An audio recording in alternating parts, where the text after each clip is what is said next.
Smart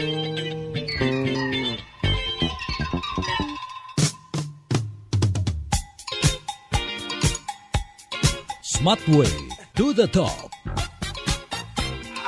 Smart Way to the Top bersama Dr. Bayu Prawirahi, Eksekutif Director Intellectual Business Community.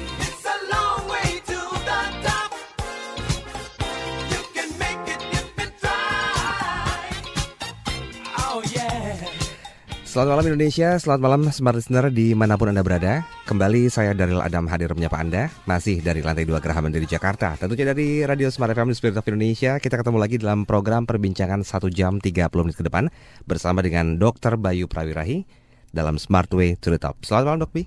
Selamat malam Daryl dan selamat malam Smart Listeners. Sehat hari ini Dok? Luar biasa sehat. Biasa di luar? Biasa di luar juga. Sehat juga ya. Kita akan ngomong selama 1 jam 30 menit ke depan. Ini menyikapi kisah sukses dari seorang pria. Beliau adalah founder dan CEO dari PT Triaxis Composite. Tapi nanti kita sapa beliau, siapakah kira-kira teman ngobrol kita malam hari ini ya. Nah ini ada satu yang menarik. Seperti biasa kita akan berikan satu buah pertanyaan, menyikapi juga statement-statement yang akan kita gali lebih jauh dari seorang pria tersebut. Pertanyaan kami kepada Anda Smart Listeners, apa kesulitan dalam merintis suatu industri? Nah itu dia, apakah kira-kira kesulitan dalam merintis suatu industri? Kita akan kenalkan seorang teman berbincang kita pada malam hari ini. Beliau sekali lagi adalah founder dan CEO dari PT Triaxis Composite. Ada Pak Jeff Andriano. Selamat malam Pak Jeff. Selamat malam Daryl. Saya nggak bisa mesti panggil Pak Jeff kali ya. Masih muda kan Dok Bi ya? Bisa juga panggil Tante Jeff.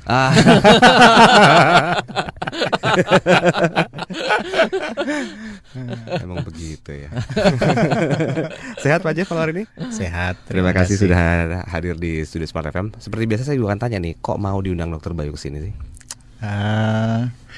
Kenapa mau ya? Karena Pak Bayu merupakan salah satu sumber dari inspirasi saya juga. Oh, ya, oke. Jadi saya selalu mendengarkan Smart FM juga. Banyak materi yang menarik yang bisa saya pelajari dari radio ini. Berarti siap kita ajak ngobrol ya hari ini ya? Siap. Sejam 30 menit loh. Oke. Pasti. Anda bisa berinteraksi silakan di 021 398 33888 atau di 0812 11 12 959 untuk line SMS center kami. Kita akan ngobrol nanti, tapi saya ingin tahu perkembangan lebih jauh karena minggu lalu ya Dok Bi ya. Ini ada sebuah acara besar-besaran yang diberi judul Asian Mensa Gathering di Bali minggu lalu. Perkembangannya bagaimana Dok? Apakah ada sebuah hasil yang sangat memuaskan dari event tersebut atau bagaimana? Sangat memuaskan. Sangat Jadi memuaskan. it turns out yang hadir itu 109 orang dari 18 negara. Yep. Dan acara-acara berlangsung dengan lancar dan baik sekali. Dan banyak peserta yang dari internasional yang mengatakan this is the best Mensa event that I've ever visited. Jadi maksudnya mereka kan sudah sering menghadiri acara-acara Mensa internasional. Karena bukan hanya Asian Mensa Gathering, mereka juga punya yang tiap tahun tuh American Mensa Gathering, ada European Mensa Gathering, ada IBD International Board meeting lah gitu ya. Nah jadi dan mereka sudah puluhan tahun mengadakan itu, tapi waktu kita adakan di Bali, mereka hadir mengikuti semua acara kita. Mereka banyak dari mereka yang mengatakan demikian. Ya. Itu proyeknya adalah memperkenalkan satu hasil yang didapat oleh anak-anak Indonesia atau perwakilan Indonesia atau bagaimana sebenarnya? Tidak, sebenarnya kembali waktu saya desain temanya, saya kan berpikir gini, ini orang-orang pinter dari seluruh dunia datang ke sini, mau kita apain gitu ceritanya gitu kan? Oh, tentunya tujuan organisasi adalah mereka bisa saling kenal satu sama lain, have fun, ya kan. Kemudian ada acara-acara organisasi. Tapi terus apalagi kalau orang internasional ke sini terus kita mintain duitnya untuk bantu masyarakat Indonesia, boleh sih, cuma kayaknya kayaknya belum saatnya lah gitu ya. Terlalu eksploitatif nantinya. Tapi kalau orang pinter itu kan kelebihannya otaknya berarti. Ya kita peras aja otaknya untuk mendapatkan sesuatu ya yang berguna untuk bangsa Indonesia, yaitu adalah kita minta mereka mikir. Ya, mereka udah ikut acara ini bayar gitu ya. Udah gitu suruh mikir, ya, terus hasilnya buat kita kan lumayan gitu. Oh. Tapi mereka seneng, ya malah mereka senang gitu kan, karena mereka menganggap mereka akan contribute sesuatu yang memang berguna yang buat positif, ya? Orang lain. Karena semua orang kan pengen merasa berguna buat orang lain. Jadi yang kita buat adalah pemetaan, satu roadmap bagaimana menolong orang miskin. Supaya orang miskin itu bisa menolong dirinya sendiri. Jadi jangan ditolong lama-lama gitu ya. Jadi biarkan supaya mereka bisa menolong dirinya sendiri. Tapi caranya gimana? Adalah supaya mereka bisa menggunakan otaknya untuk menghasilkan penghasilan yang cukup untuk dirinya dan keluarganya, dan kemudian nantinya bisa untuk orang-orang sekitarnya. Ya. Nah. Jadi intinya tentunya gampangnya kan sebenarnya sekolah kan itu istilahnya. Iya, sekolah sih, tapi sekolah bukan satu-satunya masalah, karena untuk sekolah kan juga perlu badan yang sehat dan otak yang sehat, ya, nutrisi yang cukup. Di samping itu sekolahnya sendiri harus benar, harus bagus, ya kan? Karena itu kemarin kita juga ngundang Profesor Yohanes Surya untuk mempresentasikan apa prestasi yang telah dibuat Profesor Yohanes Surya, bagaimana dia bisa merekrut anak-anak dari Papua, kemudian dididik dalam 2 tahun bisa jadi juara Olimpiade Matematika, Olimpiade Fisika, first step to Nobel Prize gitu ya. Dan Prof. Yohanes Surya bisa menceritakan dengan sistematik sehingga tamu-tamu internasional sih bisa sampai terbengong-bengong lihat. Luar kok biasa gitu memang ya? begitu ya. Nah, kemudian juga masalah yang lain adalah bagaimana kalau Yohanes Surya yang sedemikian luar biasa ini ternyata kemudian diculik negara lain. Diculik itu bukan diculik dengan pemaksaan, tapi diculik dengan sukarela gitu. Misalnya ditawarin, pindah ke sini, saya kasih kamu gaji sekian miliar per bulan gitu kan. Dan terus pindah, bukan salah Profesor Yohanes Surya dong, tapi Indonesia akan sangat kehilangan dong, betul, ya kan? Nah juga masalah brain drain ini juga kita bahas, apa sih yang membuat brain drain dan bagaimana mencegahnya, ya kan? Nah, jadi ini sudah yang keberapa kali Dr. B? Apanya? Diadakan Mensa Gathering ini? Kalau untuk Mensa Gathering di seluruh dunia sih udah berpuluh-puluh kali, cuma yang untuk ASEAN Mensa Gathering yang berlokasi di Asia itu baru yang kedua. Yang pertama di Kuala Lumpur tahun lalu, yang kedua ini di Indonesia di Bali, ya, dan tahun depan di Singapura. Oke, berarti kita tunggu perkembangan tahun depan ya. Untuk apanya nih? Untuk ASEAN Mensa Gathering-nya enggak yang akan sih, datang. karena sekali lagi kemudian setelah peta ini dibuat terus ngapain, terus jadi udah peta terus udah beres, udah bisa nolong orang-orang miskin.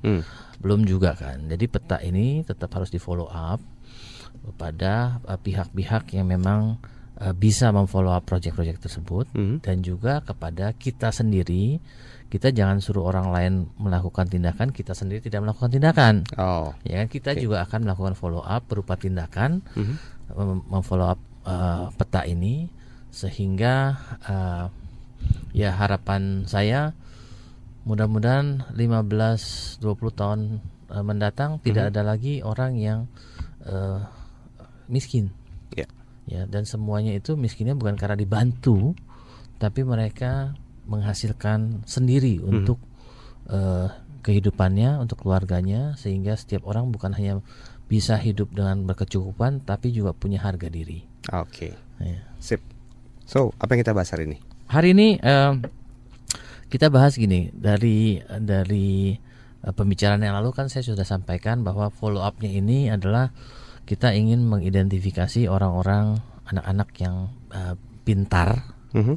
Jadi bukannya cerdas ya, cerdas ini konotasinya agak beda. Pintar tuh orang lebih mikir berarti pintar sekolahnya, iya. Pintar IQ-nya, iya. Jadi kita cari IQ yang tinggi, kemudian kita identifikasi, kemudian kita support supaya dia dapat sekolah yang terbaik. Ya. Tentunya banyak orang yang tanya kenapa IQ tinggi, emang IQ tinggi terus menjamin dia sukses? Enggak sih. Tapi memang kita cari yang IQ tinggi karena sekali lagi kita lihat ke depan Indonesia itu untuk menjadi negara yang maju perlu masuk ke dalam fase industrialisasi. Nah, untuk masuk ke fase industrialisasi kita perlu scientist, perlu orang yang punya technical science. Ya, orang-orang yang bisa masuk technical science adalah orang-orang yang punya IQ tinggi. Oke. Ya, kalau orang yang IQ-nya nggak tinggi, keberatan dia masuk ke technical science karena itu kerjanya ngitung, mungkin ilmu pastinya tinggi. Ya. Nah, itu perlu IQ yang tinggi. Ya. Walaupun sekali lagi yang namanya sukses atau enggak kan tergantung lapangannya di mana, ya kan. Sapi macan sebagaimana ganasnya pun kalau dia ditaruh di laut dia tenggelam ya, mati ya kan. Jadi macan baru bisa jadi berkuasa kalau ditaruh di hutan gitu kan. Kalau ditaruh di laut ya dia nggak akan hidup. Demikian pula orang yang IQ-nya tinggi ya kalau tepatnya salah ya dia nggak sukses, ya nggak maksimal ya, cannot survive. Tetapi kalau kita lihat Indonesia ke depan melalui industrialisasi, maka orang-orang inilah yang sebenarnya sangat dibutuhkan oleh Indonesia. Tapi banyak sekarang yang pindah ke social science karena tuntutan kondisi. Ya. Nah, untuk sampai masuk ke sana, maka kita perlu orang-orang yang sekarang ini yang unggul adalah social science yang punya penghasilan besar. Ke depan tuh kita pengen orang-orang yang punya technical science. Orang yang bisa menjembatan ini adalah orang-orang yang punya kemampuan dua-duanya. Punya kemampuan social science dan kemampuan punya technical science. Tapi kalau kita ngomongin gini kan abstrak. Betul. Nah, yang saya tentu orang akan tanya, emang contohnya kayak gimana orangnya? Nah, saya sekarang bawa seorang yang bisa saya jadikan contoh. Kira-kira benchmark nih kayak gini loh. Orang yang seperti ini yang kita perlukan selama transisi kita menuju sana, yang berarti yang kita perlukan dari sekarang sampai dengan 15 tahun ke depan, 20 tahun lagi ini kita perlu orang-orang seperti ini lebih banyak supaya bisa membawa kita pada transisi menuju Indonesia yang industrialized, ya, yang bisa membuat orang-orang yang punya technical science nyaman di sini. Oke, nanti kita bahas siapa sebenarnya seorang Pak Jeff Adriano maksud kami, dan termasuk apa cerita sukses di balik dari Mr. Jeff Adriano ini. Anda jangan kemana-mana, kita segera kembali untuk Anda, dan silakan Anda bisa berinteraksi di 021 398 33888 atau di 0812 11 12 959. Pertanyaan kami, apa kesulitan dalam merintis suatu industri? Smart Way to the Top segera kembali.